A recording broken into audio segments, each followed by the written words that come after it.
morning, Elmira Baptist Church. Thank you for joining me for the February 16th update. Our verse this week, Psalm 23:1. I bet you can say it with me. The Lord is my shepherd, I shall not want. Now, remember, this is the verse that we had posted in our bulletin on Sunday that I've encouraged you to take and meditate on during the week. Now, I know sometimes the verses are long or they're sort of obscure and you've never memorized them before, but I bet this is one that you've memorized. So let me encourage you to take some time to think on it this week, and I'm going to get you started here at the end of today's update. Paul David Tripp said this, quote, "Don't allow yourself to doubt God's goodness in those moments when what he knows is good for you doesn't match with what you think is good for you." End quote. This Sunday, we're going to consider how God's children ought to behave. And I've titled the message, "That's No Way to Behave." Read Romans chapter 8, and the text is going to come from another passage, but Romans chapter 8 will prepare your heart for the message. After the morning, we're going to take time for some baptisms early afternoon right out here on the patio. Pray for nice weather. I think we found a way to heat that water so it will be ice cold for those that will be baptized. But we have 3 new Christians that will be baptized this coming Sunday. I hope you'll be able to join us. In the evening, I look forward to hearing from Billy Cortez. He's going to be preaching to us, and he and I have been working together. He's been working, then I come in and give some advice and check, and I know you'll benefit from the message on Sunday evening, so come on out. Again, the goal is to live stream Sunday school, Sunday morning worship, Sunday evening worship. But if you can, please join us. What could be more important than worshiping this Sunday? Here's some things for our upcoming schedule, and it's a long list, so pay close attention. Saturday, February 18th. Ladies, let's meet 11 o'clock in the morning for our annual meeting. Talk about the ladies' events and the ministries that you ladies can help with. Sunday, February 19th, this coming Sunday, pictures for our 2023 directory. If you've not yet had your picture taken, let me encourage you to come on out, get that taken this Sunday. Don't forget the baptism to follow. On Saturday, February 25th, 6 o'clock in the morning, those of you that are headed to go play in the snow, meet here at Elmira Baptist Church. Don't forget, the church is going to provide hot dogs and hot dog buns, condiments, but if you'll bring salads, desserts, snacks, chips, etc. to share with others, drinks to share with others. Sunday, February 26th is our next Food and Fellowship Sunday, Forever Favorites. That is not this Sunday, but about 9 days from now, Sunday, February 26th. Monday, February 27th, we want to have a home prayer meeting, cottage prayer meeting at the Bongards house. We're going to be praying for Resurrection Sunday. We're going to be praying for our family conference with Bill and Marcy Patterson. Come on out to the Bongards and join us for that. Sunday, March 5th is going to be our VBS meeting. This will be the meeting where we talk about the different ways you can serve at VBS. I'll give you those dates, June 19th to the 23rd. Sunday, March 12th is our camp registration Sunday. Boy, they just follow one on top of the other. And on that Sunday, we're going to register our juniors and our teens for camp. The dates for that are July 17th to the 22nd. But we'll need your $50 registration fee if you're registering your children on Sunday, March 12th. Sunday, March 19th. Mark it on your calendars. John Nordstrom is going to be with us, and he's going to give us an update on his Cuba trip. That's Sunday, March 19th. His plan is to be with us for Sunday school, for morning worship, and for evening worship. He says there's so much that he wants to communicate to Elmira Baptist Church about his trip, so I'm looking forward to it again. That's Sunday, March 19th. On Sunday, April 2nd, which is Palm Sunday, the children are going to present music to us. And on Sunday, April 9th, that is Resurrection Sunday, we're going to have a sunrise service right out here on the patio, 6:45 in the morning. So it's early, and it's usually cold, but I'm looking forward to it on April 9th. We will meet on Resurrection Sunday as well for Sunday school, morning worship, and evening worship, followed by a communion service. As I mentioned, Dr. Bill and Patterson is coming along with his wife Marcy April 23rd to the 30th. That's a Sunday to a Sunday for a family conference. And I'm looking forward to having him with us. I know that you'll benefit from his preaching.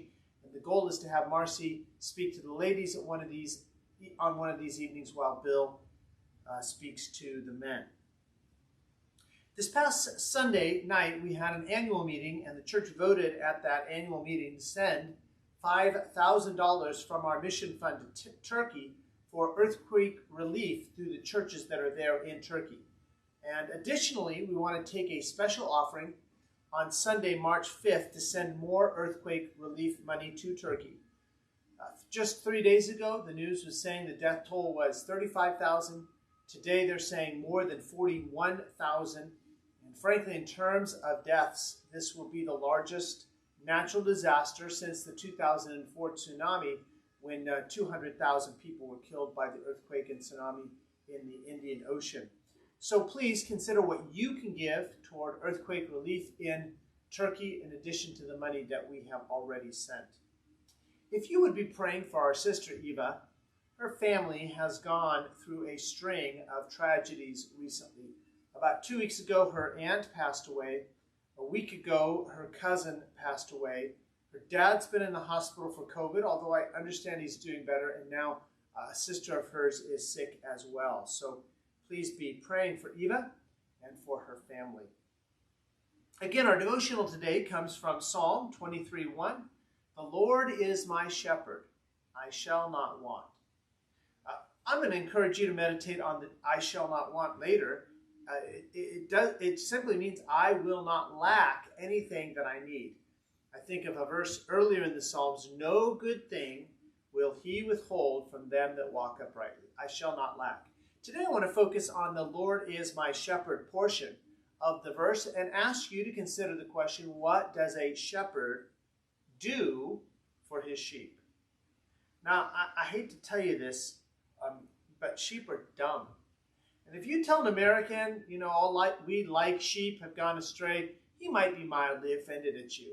But I know from personal experience, if you tell a Mongolian all we like sheep have gone astray, you will make him angry.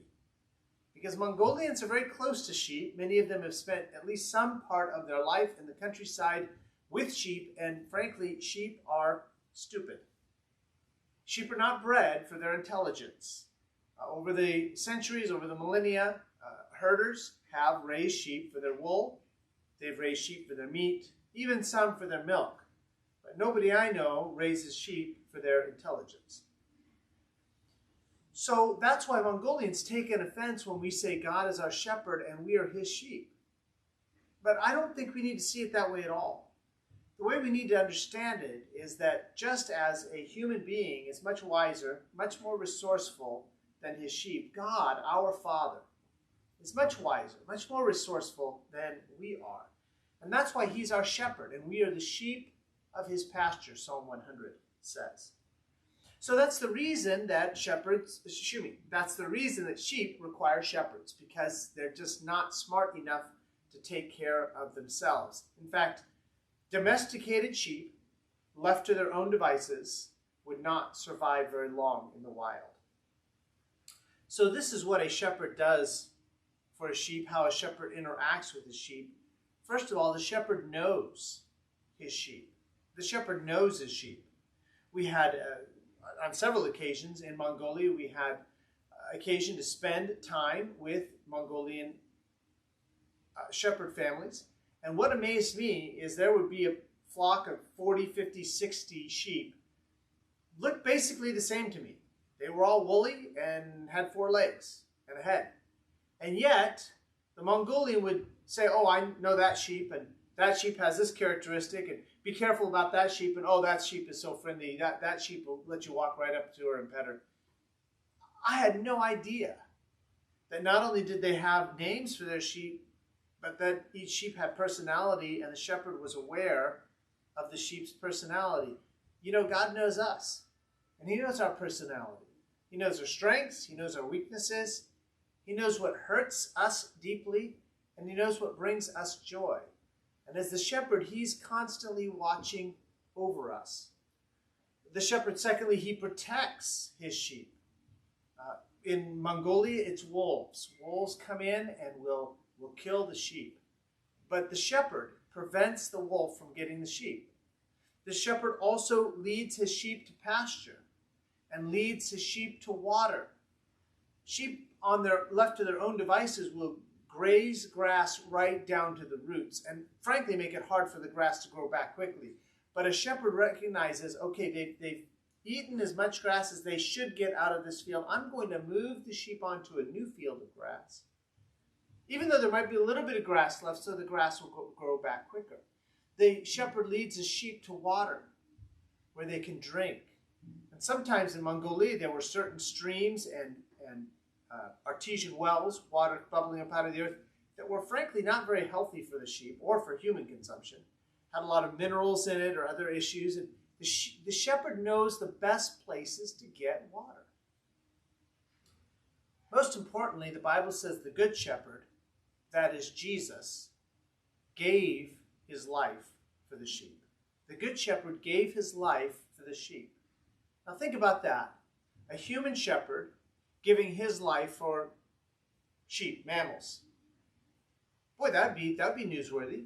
I can see a story about that and the sacrifice the shepherd made for a sheep. But the Bible tells us very God, Jesus, gave his life for human beings, undeserving humanity.